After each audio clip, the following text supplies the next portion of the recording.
Now, of course, the first thing we need to do is to check, treble check that the valve is fully out,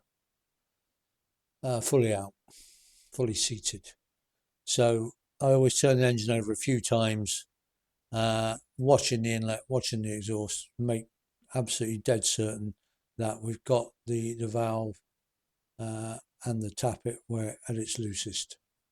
Okay, because it's easy. Sometimes even I do it, or anyone does it. You turn it over, you think, oh, that's the loosest part, and it's not. It's just about to open the valve, and so any measurement is wrong. So always treble check that we've actually got it in the right position before we start. Okay, so now we're going to we're going to check the tappets, which we need to do anyway as part of a service, but it's due to have the tappets checked. But obviously, with having taken the rocker box off, we need to do that anyway. So tappet gaps I'm going to set the inlet at 6 thou gap and the exhaust at 8 thou gap. Now that's what it says in the manual. A lot of people who know an awful lot about Tridents will set the gap at 8 thou and 10 thou, so wider, including I think Les Williams, who obviously developed these and did all the racing and so on with them. I think, but this is purely my opinion, that the larger gap is good for racing when the engine gets really, really hot and obviously is doing sort of 8,000 revs hour after hour. I think that for normal riding, 6 thou and 8 thou is better, because the engine doesn't get quite so hot, and also these are actually a very noisy engine. The top end of a Trident is really noisy.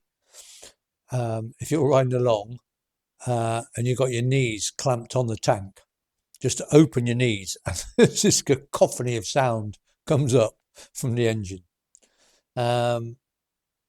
So that's what I do. I set mine at 6 thou inlet and 8 thou exhaust. I'm not saying that's the way to do it, but I'm just saying that's what I do, and those are the reasons why I do it. And I've never had a problem with burnt valve or anything like that on this bike or on my T150. But then, of course, I don't, I only go out on a Sunday morning. I ride them hard, but not hour after hour. I've ridden them round the racetracks, with the owners club, when the owners club have a meeting, never had a problem. Obviously, that was only for about half an hour at a time, I suppose. But anyway, that's up to you to decide whether you do 8 and 10 or 6 and 8. I'm doing 6 and 8. So, what do we need? Okay, so the first thing I've got is my feeler gauges, which I have bent at the end because it's just that much easier to get the feeler gauge in, because they're quite awkward on a Trident to get the feeler gauge in the right place. So I just bent the tips up on my gauges. I'm trying to keep my arms out of the way. I've zoomed in on the camera, as you've probably seen, but it just means I can't really see what I'm doing because the camera's right where my head wants to be. Okay, I'll try and get the feeler gauge in. There we go. So I've got the feeler gauge in. We just want it so that it just slides, just a nice slide, not too tight. We don't want to be sloppy, but it doesn't want to be gripping like now. It's just gripping. So I'm going to put it on grip only to stop my feeler gauges slipping out. Then in our case, we've got these adjusters that take an Allen key, which are far superior than those horrible square things that are originally fitted. Now I'm just going to loosen that because I know I just did it too tight. So that's not quite a nice slide, yeah.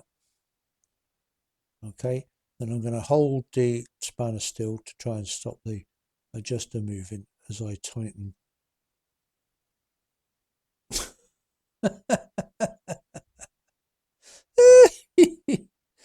Honestly, what a wally. I've just done it completely the wrong way. Yeah, dear. Right, let's start again. Hold that tight, put the spanner on, then hold the adjuster still while I tighten up the nut. Not the other way around, you late Wally. So the idea is the adjuster won't move. I'll just do it, half do it up. Whoops, a daisy, and see where we are, because even holding it still, you know, they have a tendency to move a lot, the adjuster, as you tighten it up. Let's have a look.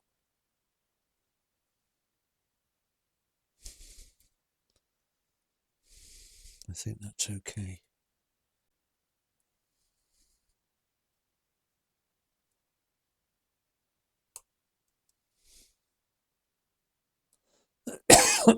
Damn.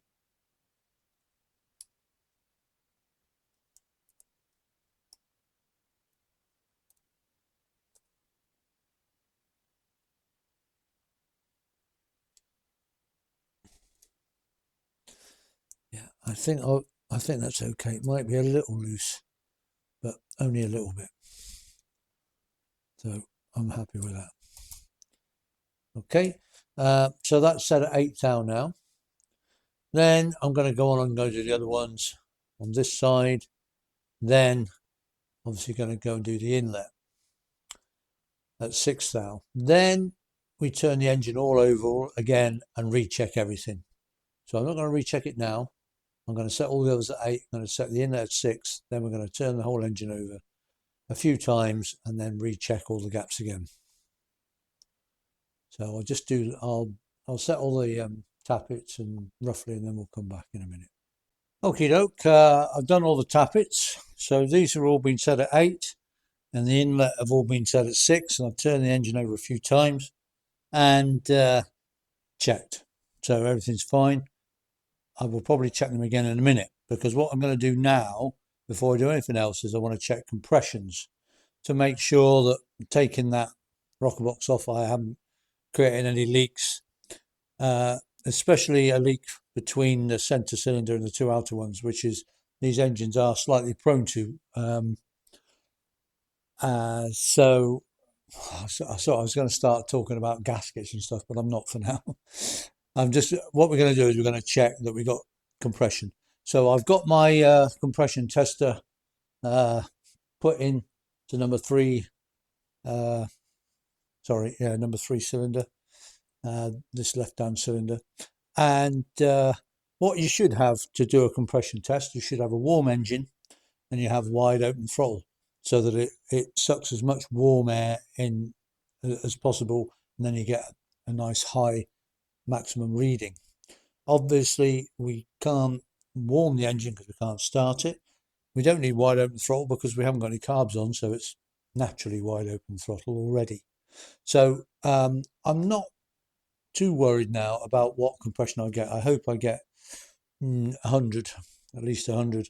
The main thing though is that all three are roughly the same. If they're not the same, then it's a worry.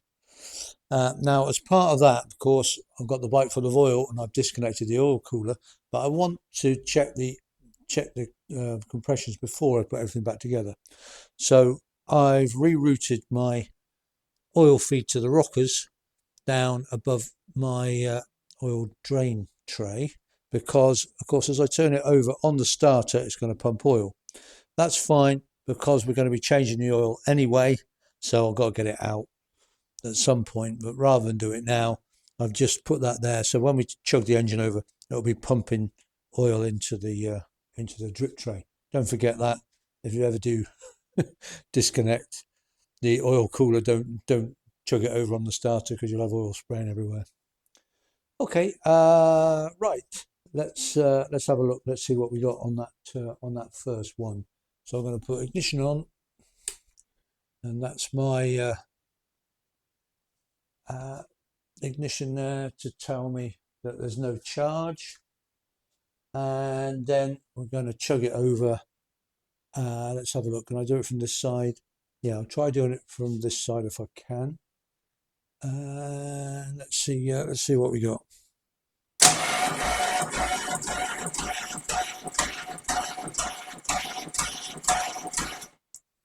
Right, that's the battery sounds a bit flat then. What we got there, max, what's that, about 110, 115, something like that. Okay, that was the absolute max we had on that, about 110, I think that is, on that cylinder. So I'm going to repeat it now for the center cylinder, and then for the right hand, the number one cylinder, and hopefully they'll be roughly the same. Although obviously I need to charge the battery because it was hardly turning over then, even without any plugs in. Okay, this is the center cylinder. Let's hope we've got some zap left in the battery. Let's see what we got.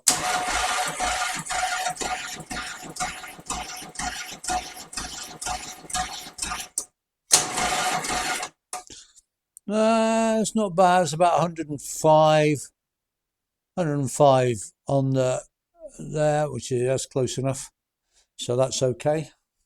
Because of course it's the center one I was really worried about. We'll do repeat the same again now on the third cylinder, number one cylinder.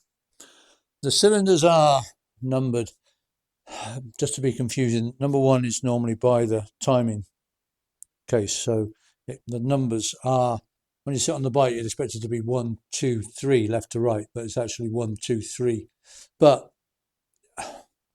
don't get hung up too much on that, but this officially is number one cylinder. Okay, I'm going to move the compression and see what we've got in that one. Okay, we're in number one cylinder, third cylinder, so let's hope we got about the same, although obviously we're running out of zap on the battery. Let's hope we got enough to get us a good reading.